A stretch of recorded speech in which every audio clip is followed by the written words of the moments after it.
sithi abangekho emthethweni abahambe. Yebo. Manje ngamana kasazi ukuthi ke kwenzakaleni kodwa angeke kube yilaba kuthiwa bokufika kuyoba imikhuba mpofu yangakithi le esebenzisana nawo.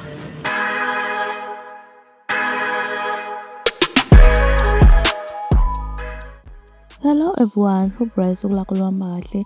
So ungizwe ke kade esichazela uJacob Zuma umongameli weMK ukuthi umuzi wakhe ushisiwe futhi ushiswe ibona abantu abasebenzisana nabantu bokufika.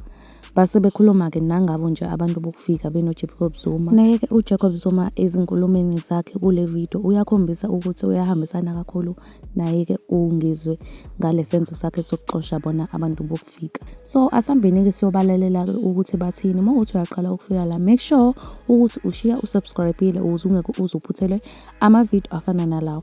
Angithandi ukudla isikhathi sakho, nawe uyazi ukuthi angithandi ukudla isikhathi sakho, so afisane sishone khona singabe sisamosha isikhathi.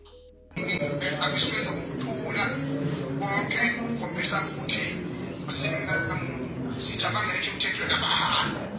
Yebo. Manje ngamana kasazi ukuthi ke kwenzakaleni kodwa angeke kube yilaba kuthiwa bokufika kuyoba imikhuba mpofu yangakithi le esebenzisana nawo. Ngoba ngeke kube isibindi sokuhlasela umkhulu wempikazi. Impela. Yebo Thomana. Angithi phela babanika imali.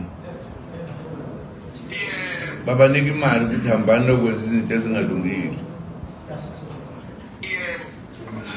Nalokhu nje kwedelela ngempela ukuthi abantu bavele bangene nje ezweni labantu bengaphethe isicucu, kodwa bangene bahlale bese beba yonke into kugcine sebebeka inkosi yale singayaziyo isibekwa la eSouthern Cape. Iyakutshela nje ukuthi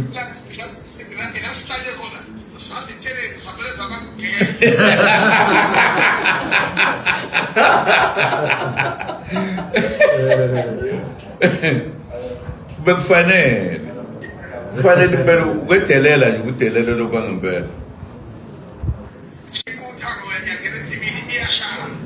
Yebo. Bese kuthiwa hayi ulungile ngoba umuntu naye nanku umhlolo.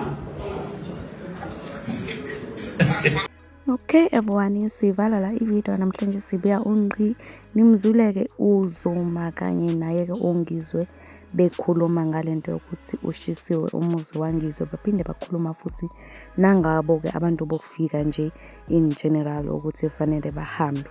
So comment down below na ke na umbono wakho ngalolu daba ukuthi wena ulibona kanjani, and ke mina ke owami umsebenzi engiqedile, so sivala la ivideo namhlanje siba unqi. Really hope you enjoyed the video namhlanje. If you enjoyed it, make sure ukuthi smash the like button, uphinde smash nalo subscribe button, and mina ke I will see you in the next video.